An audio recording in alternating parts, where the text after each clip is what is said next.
Sleeves here with the Senior Pickleball Report, powered by Active Blend and brought to you by Vair. Let's get it going.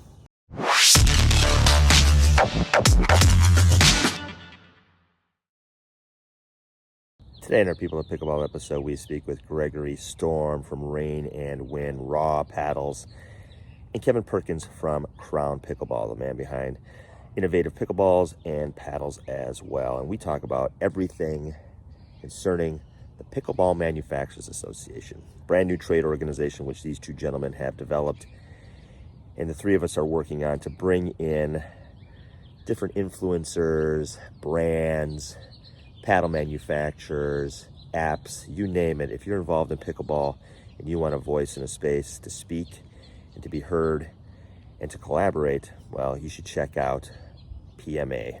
And we talk all things about gatekeeping, the money, the cost it takes to really participate in this game, and trying to create a space where people can participate for very low to no cost and still kind of get their brands out there and their voices heard. All right, stay tuned for that conversation. All right, folks, let's welcome Gregory and Kevin, both guys behind Pickleball Manufacturers Association, PMA, to the Senior Pickleball Report. Welcome, fellas. What's up? Sleeves. Yeah, man. So this is sort of what I would call watershed moment. We are introducing formally the Pickleball Manufacturers Association to the pickleball world. And I'd like to start with Kevin, because Kevin's built a lot of the infrastructure behind it, the website, the ideas, behind getting paddle certification back to the people and in the hands of the people. So Kevin, give us sort of the inspiration, the idea behind starting PMA. Cool. Thanks, Sleeves. And great to see you again, Greg. You know what? I basically came up with the idea of doing Pickleball Manufacturers Association as a kind of amalgam of a couple of different things. One was just pure frustration with the existing manufacturers rule set, if you will, how manufacturers are supposed to submit paddles and then their approval process. And, through the years, it was pretty straightforward. It made sense to have this USA approved logo or whatever. And, that's fine. People could go, oh, that's a genuine, pickleball, industry type of paddle. Then over the years, more and more people started to get into the game. And then the people that were in charge of these certifications started to go, I think with all these manufacturers, we can actually jack up the prices, even though the tests are pretty much the same tests that they've been 10 years ago. We can charge 10 times as much. And from a manufacturer's perspective, especially a small one like me, and I can't speak for Greg, but in the class of not Selkirk, not Yola, not, those kinds of paddles, that's a really, daunting proposition to be told that you're going from, let's say, a few $100s to get a paddle approved, to have that little seal and to be in support theoretically of a community, to now all of a sudden spending thousands of dollars per paddle to be tested so that it can be considered safe or approved, whatever, for competition. And frankly, I just saw that as being bullshit. Okay. I saw that as being like a money grab, and really the kind of overarching theme of, and I don't want to get too into this because I think a lot of people already see this, but kind of big pickle sort of trying to take over the industry and coming up with some of these arbitrary standards. I just said, you know what? And one day I was like, I should just create my own organization. I'll create my own stamp and I'll put it on my own shit. And I don't even care if anybody believes it or not, because at the end of the day, the rec marketplace is this big, is huge, okay? And the pro marketplace is this big. And somehow they have everybody brainwashed to think that that is the marketplace, but it's not. So that was the genesis of coming up with PMA. And it was just sort of this like, I don't care anymore. I'm going to put it out there. And the reaction was remarkable. Yeah. And I think you hit on a good point, because, UPA, USA Pickleball, they both started their own organizations out of nothing, and they declared themselves as obviously those sort of being the gatekeepers. And so why not somebody who doesn't have the capital necessarily to invest in some sort of huge brand like Yola, Selkirk, and you can't just submit 30 paddles and go, oh yeah, that was $1 million, by the way, just to get my paddles approved. Because like Greg, you guys started something for the love of the game. You started your own brand. You got your own paddles out there. People are using them. You're well established. You've been doing this for years. So Greg, talk to me about, your relationship with the beginnings of PMA, because you and Kevin go a ways back. We did a podcast, the three of us, a few years ago, and we were sort of hinting on some of this stuff.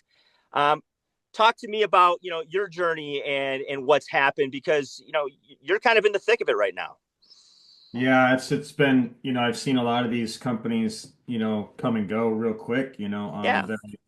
I'm like, hey, what happened to this company and that company? And, and then all these other companies pop up on the USAPA list. And it's like, who the heck are these guys? I mean, stuff you never heard of before. There used to be about, I guess, 200, 300 paddle brands out there on the site. And now there's like 5,000. I mean, and it's just people that you just never heard of. I mean, it's stuff that I think it's offshore, a lot of companies that we just don't know who they are. But, smaller companies, like Licks out of Colorado, and just like, Kevin and I, we know a brand, Electrum's gone now. I just reached out to those guys. I mean, there's a lot of smaller companies that started a lot of good paddle tech.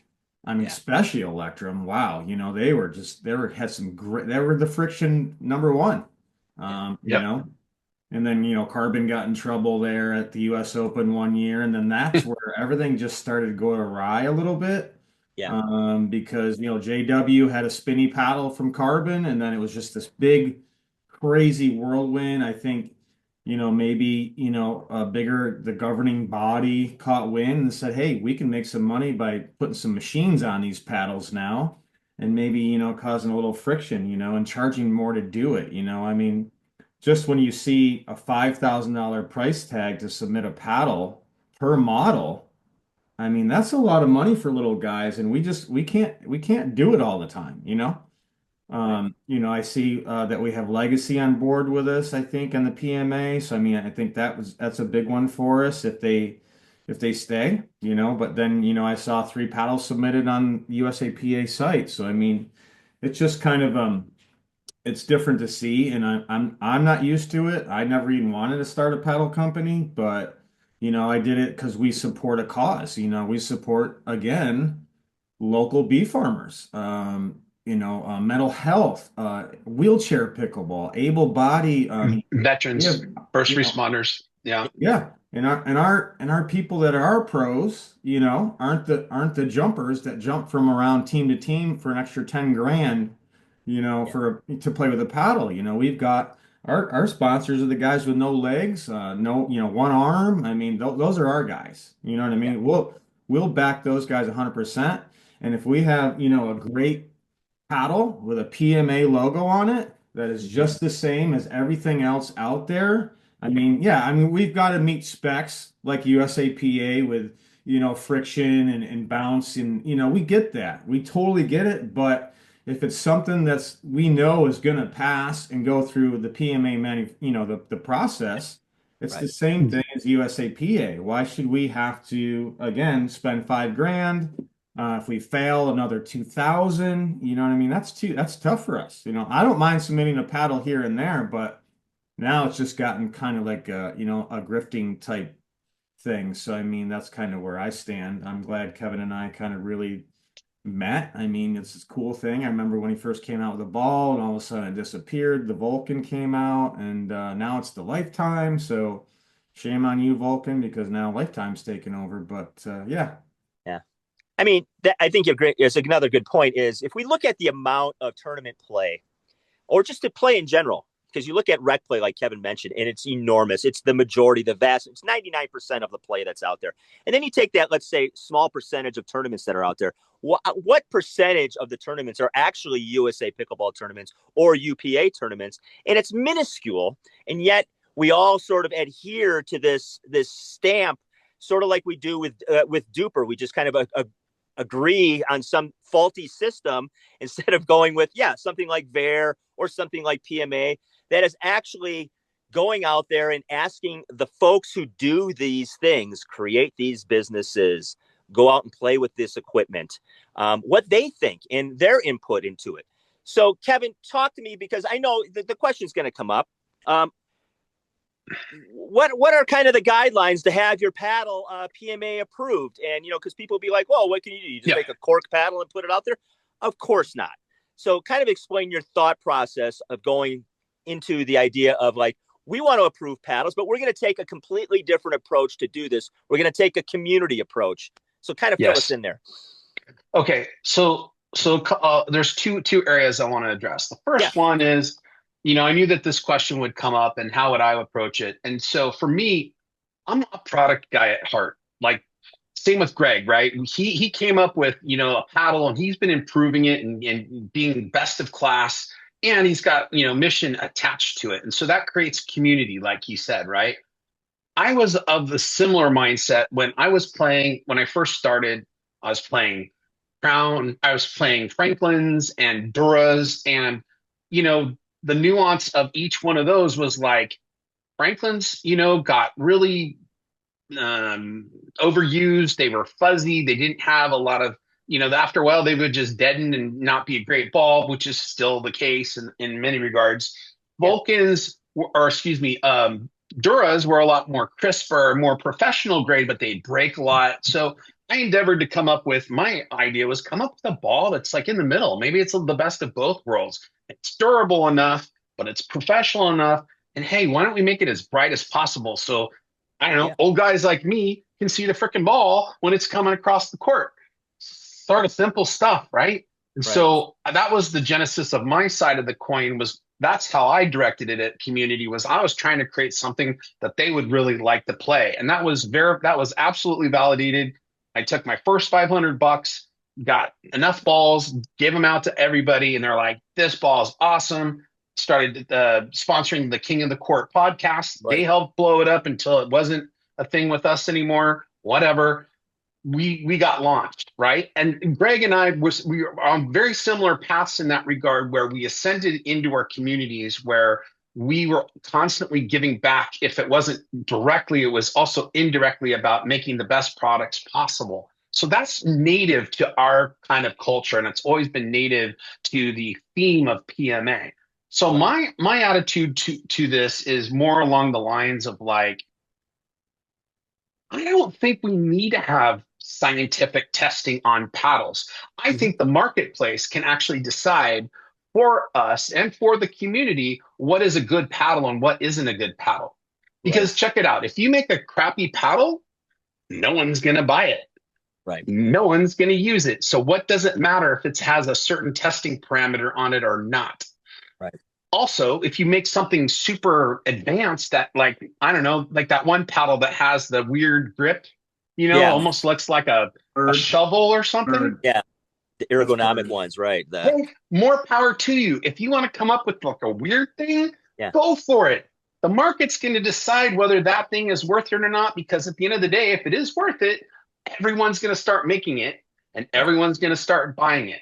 So there has to be a little bit of a middle ground there with some standardization and some innovation, because honestly, I don't understand why we don't have super grippy faces, because at the end of the day, you should be wearing eye protection.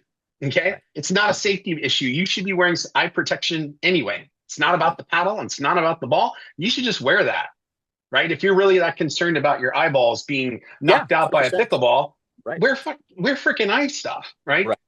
At the end of the day, I could be Ben Johns with a shoe and hit a ball at your face, and it's still going to hurt really bad and potentially knock your eye out, whether or not I'm wearing. See my point? It's not the safety issue is really a canard for USAPA and for UPA to make those expensive line items on their profit and loss statements. Okay, they make money off of this. Yeah. So back to the point. I think that we should take the USA pickleball standard, which we have in terms of shape, size, thickness, or whatever. The And at the basics. end, the basics. And so what we've done is we've taken that and we've said, look, if you want to innovate, that's fine. Go for it. But know that within the community, people may or may not, depending on the tournament director, allow your paddle because that's really what this is about. This is about the community dictating what is valid, not some arbitrary paddle mafia inside of one of the big pickle organizations. Does that Yeah. make sense? It makes sense because if you're going to, let's just say you're a member of PMA and you're a paddle brand. If you make some paddle that is just ridiculous and is going out there, people are like, this is it's like a cannon. The PMA community, which is a smaller community within the pickleball community, they will take charge of that as well because you're a part of something that we all belong to and we're trying to build. And you don't want to be that pariah within that community. And if you are, Exactly. well, then you will no longer be in that community. And it's the same with open play. Like if you go to and you play with a rec group, and there's somebody out there just whistling something by and hitting it at old ladies, that rec group, it's their responsibility as well to govern their own group. That's kind of how community works. I live in a community of 13 people on 20 acres.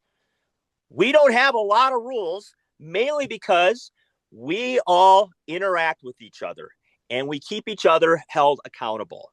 Does it always work perfectly? No, but it's a process. We're adults. And I think that's the point that I like that you're making. And the whole idea behind PMA is that it's back to the people and not these small little groups who are trying to enlarge their grasp basically over the entire sport and create their own narrative, which is going to be a narrative for all of us if we don't start doing something about it. And, obviously, Greg, you can talk specifically about this a little bit if you wish to. This is no joke. We are going to see some pushback from this because we are doing something that most people that have power don't like. Yeah. Yeah. So, I mean, again, it comes down to, paying some money into the system. Yeah. PMA is not asking for that right now. We want it to grow. We want kind of a union body to protect us, to protect the 99% and not the 1%. We don't care about that. Yeah. If we come, I mean, I've seen the Diadem Vibe out there, people smashing that thing around. I've seen the Hush out there smashing that around. I mean, I played against a mod, the Giola mod the other day. I don't give a crap about that. Well, isn't that an illegal paddle? Well, it doesn't have the stamp on it. And while we Yeah. hear maybe you have your stamp, the USAPA stamp on your paddle. Well, yeah, guys, we got to do some trial stuff to get these paddles just right so we can go with the PMA and people will be happy with it. If we want to submit that to the USAPA, then they ask for their stamp on their paddle with 10, 9, 10 paddles that we have to submit to them. So yeah, if we make paddles that we think that might work, we might do small runs with USAPA on it because we do have to send those paddles in and Yeah. get those certified. If something, if we have trial paddles out there and people decide to play with those paddles, yeah, I mean, maybe we'll go a PMA way if the USAPA doesn't think it's good, or, we can go either way. I think it's good to have maybe both. It's not a big deal, but I think, again, I'm focused on the 99, 95% of pickleball players out there with our product. They're happy about it. They're supporting a good cause. I'd rather invest that $5,000, $7,000 back into community vibes or, whatever it might be versus just kind of, shooting it out there and it's a crapshoot because maybe they'll foul us all of a sudden, Yeah. or maybe they'll make us non-compliant all of a sudden on the list. Why should we be paranoid about being non-compliant when we've had paddles that are legit for, since For 3 years. years ago to pass, and now you're going to make us non-compliant on a list. And if somebody sees that non-compliancy on that list, now we're in trouble and we're the bad guys now. Right. PMA is not going to allow that kind of thing to happen. I would hope not, right, Kevin? I mean, Not even close. And here's another, and I want to dovetail off of what you just said there, Greg. I think I saw this reel. Greg, you might have sent it to me. It was from Chris Olson from Pickleball Studio. He was talking about paddles and where we are today, right? Yeah. And he's reviewed so many paddles, as so have you, Sleeves. So many paddles where there's just really these incremental differences Yeah. between complete off brands that you've never even heard of before and like the complete known brands like the Yola 4s and the Selkirk Booms and all that Right. stuff.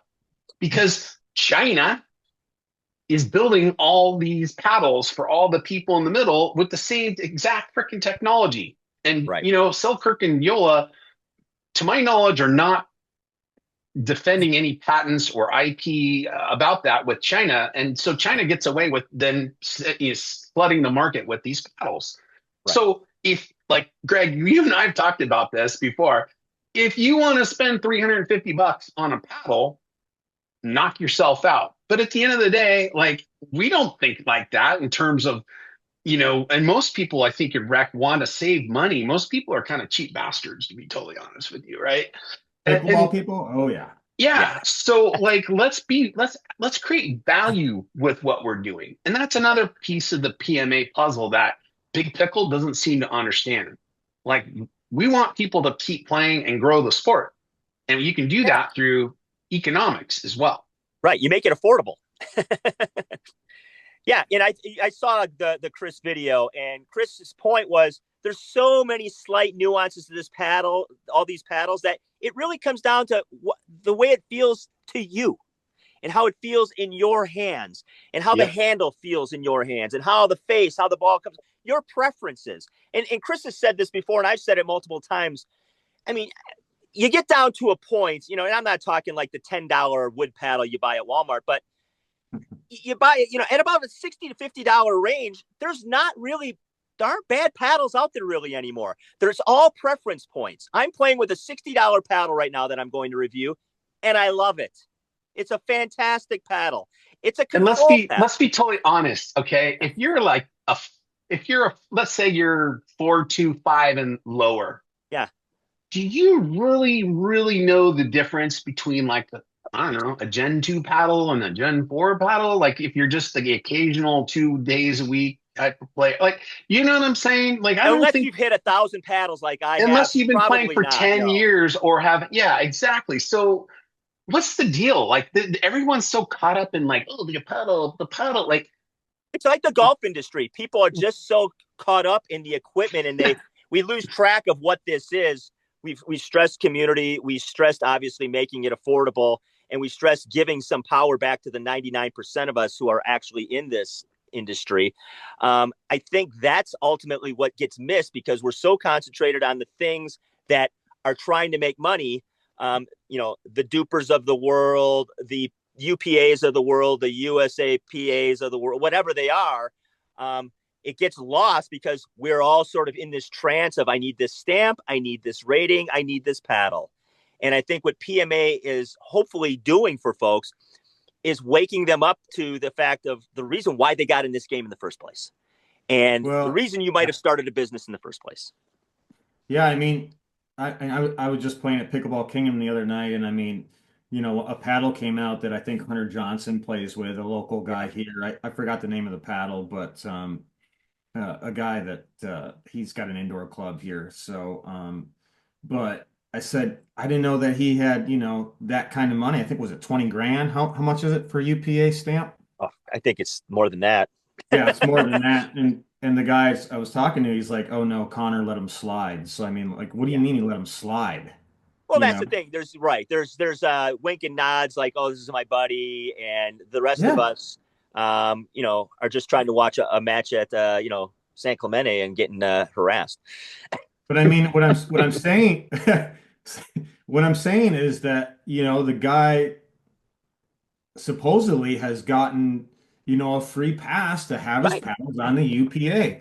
I mean, why can't PMA have that? Right.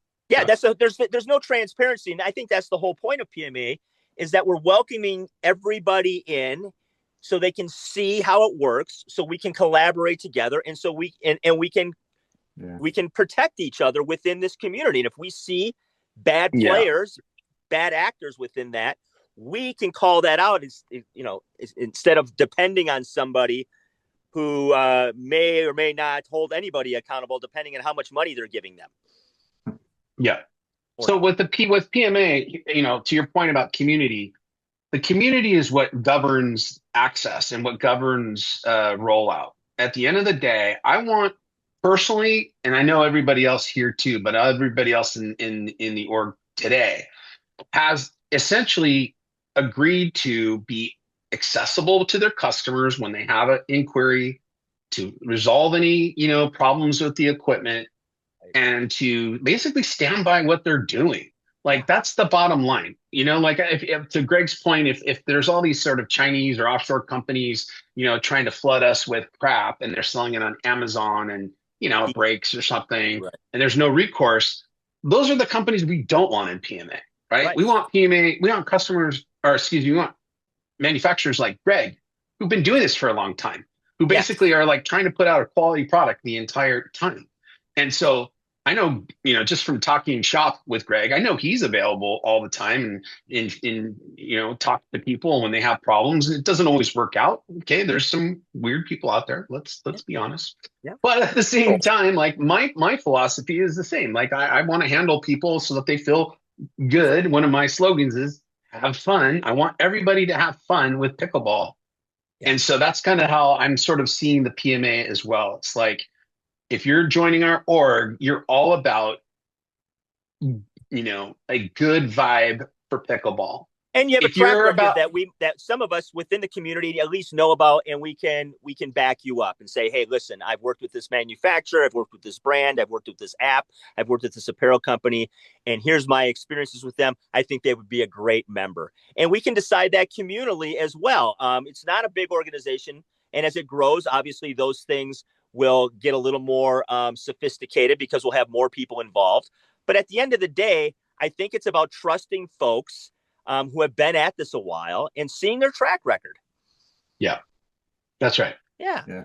And so I want to make that clear that, we've been talking a lot about the paddles. And if you're somebody out there who has a business and you're involved in pickleball, we want you part of PMA. We want you to look at the website and see what you like about it, how it can benefit you, and how you can help benefit PMA itself. So if you have an app, you have a service, you have apparel, you have eye gear, whatever it happens to be. If you're a player, I recommend you check out PMA because you'll get to work with a lot of different brands. You'll have access to them. You'll get to talk to them. You'll actually get to talk to the owner of the company, of the particular product you may be sponsored or partnership with. And I think that's huge. So I think it's an excellent way to kind of gain access to a lot of brands that a lot of people have no idea that are even out there, that are doing remarkable work that is on par or even better with all the big brands out there, because they have to be better. Oh, sleeves. How much is it again? It's $0. It's free. Yeah, people. Free, guys. Free. Right. So it's free, and we want to build a membership. So, and this is about, we're not going to mistake. This is about leverage. This is about having leverage in the pickleball space. And so numbers is important. Numbers are important because we want people to not only join, but to collaborate together. And collaboration could be something as simple as Greg shares an apparel company's post. Like he did a paddle with Casual Dinker. Yeah. That's something that's costs money, but you don't have to do something that costs money. You can just tag people in your posts and share each other's posts. If you're a paddle company, doesn't mean you have to share other paddle companies' videos, but you can connect with a shoe company or an app, and you can partner with them. And those things are free to do, just like joining PMA. Yeah, and that's good networking. That's good collaboration. That's how our community of pickleball used to be when we used to grow together. I mean, there's brands out there we don't even hear about anymore. What happened to Onyx? What happened to, just a lot, Top, Armor, Pickleball? I mean, all these companies have just kind of gone by the wayside because it's just getting expensive, right? I mean, I don't believe that machines to test your paddles and 14 golden tickets makes a big deal. Right. We'll go buy the damn machines and do the same thing, which I think we probably already are when we have submissions, right, Kevin? I mean, we're not going to let a paddle go by that's like, I mean, we A want rocket to ship. be. No, and that's where the community part comes in. Of course, we're going to self-check each other because we're members and we want to make sure that our community is doing How great would it things be fair. that if the UPA process or USAPA today, what if there was a process where, let's say, you submitted a paddle and they said, no, you cannot have this paddle. And what if there was an appeal process that then people in the community could then come in and say, well, I don't know, I think their paddle was actually okay. And the majority of the people would go, I don't know if I agree with the initial assessment. That would be an interesting override on what is today a very small number of people controlling a large amount of the marketplace. Right. And Right. I wouldn't be surprised if we end up going in a direction like that, where if people start submitting paddles and we get to that level of submission process, Right. that then just immediately through our technology, because I'm a technology guy, Yeah. it goes out to all the members and says, hey, this paddle was submitted. What's your opinion? Yay, Yeah, and I think what's going to ultimately happen, because we are giving it to the people, is the submission process will be up to us as a collective and what it eventually will become as we grow. That's the best part about this, is we get to decide. It could go to machines. It could go to a committee. It could go to all of us. That's the whole part of PMA, is we get to decide that, rather than some entity that decided they were going to be the gatekeepers and wanted to make a lot of money at this. I mean, that's what's yeah, I appealing. think there's what, like 6 people on USA PA's, Yeah, and and who are those people, and they what are make their what, connections? 3 million or 4 million or $5 million a year, and they all catch anywhere from $150 to 300 grand a year. It's like, to do what? Right. To process some emails and submit some stuff to the Run Massachusetts run testing sanction company. run sanctioned events is their job. Right. I, Sanctioned events. And you that's the know, thing. Like, right. Because none of us are making any money doing this. We're doing this because we think pickleball desperately needs something else. We are attempting to put forth that something else, and we'd like people to join us in it. And if you're enthusiastic about change and you see what's happening, um, please check out the website. Reach out to any three of us. We will be happy to answer any questions and direct you to somebody if we do not have that answer. But yeah, it's free, it's growing, it's desperately needed, and we're taking people from all different walks of life in the pickleball space.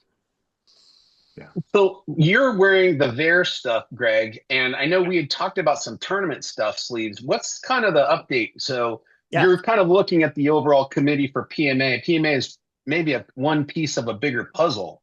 What's the kind of update there, Mister?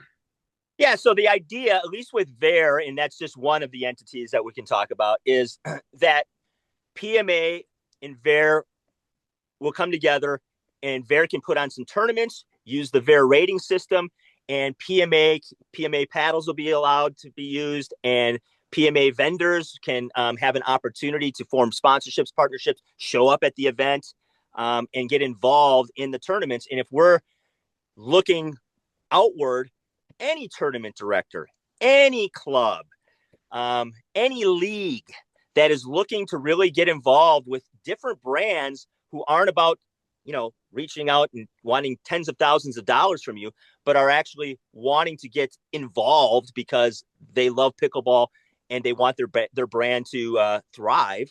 Well, then I think you're the kind of people we want to work with. And so the big picture is, we would really like to expand into tournaments, leagues, and clubs, because 99.9% of us are kind of being blocked from a lot of those things. And if you have a need for sponsorships, partnerships for your league, club, tournament, reach out to PMA, become a member, and because it's free, and you have access to all these different brands and manufacturers. Can I touch on that really quick? Yeah. That's a great question because I am wearing the Bear stuff. I was with day one with Duper, you know, done. Done. VAR is the future. I think Michael, who created VAR, is totally on board with PMA. I know he's on board with us. We're on board with them. Yep. We're collabing. Right there's your Right. collab. We just gained collegiate. We got the collegiate. I mean, no, Yeah, the that's National big. Collegiate Pickleball Association is partnered with VAR. Big. United States Wheelchair In the Pickleball wheelchair. Yeah. Association has partnered recently with VAR. Those are two enormous organizations to add to sort of the whole PMA picture, because those, as you guys mentioned earlier, those are the types of folks we want to work with. We want to work with people who are young folks, obviously, junior programs, college Yeah. programs, kind of the pipeline, and bring people through pickleball in a way that isn't about a money grab and has a fair rating system and has brands that aren't trying to grift them. And obviously, when you create an entire rating system for wheelchair, you're serious about it. You're serious about adaptive play. And I think that's what I've really enjoyed about VAR, mainly because they have a ton of variables, not just, oh, you're a 4-5 and you play against so-and-so, but, your gender, your age, and tons of other things, wheelchair, you name it. And Yeah. it's visual. So I think the combination of transparency, being visual with VAR, you see kind of what the player is, and here's what they are as far as their rating. And PMA, here's what we are. It's not costing you anything to go with it. And you get to see all the brands involved with it, and you get to interact with them for free. Kind of like open play and rec play works. The 99%. Yeah, and that's what we are. We see what's happening, and it's happening very quickly.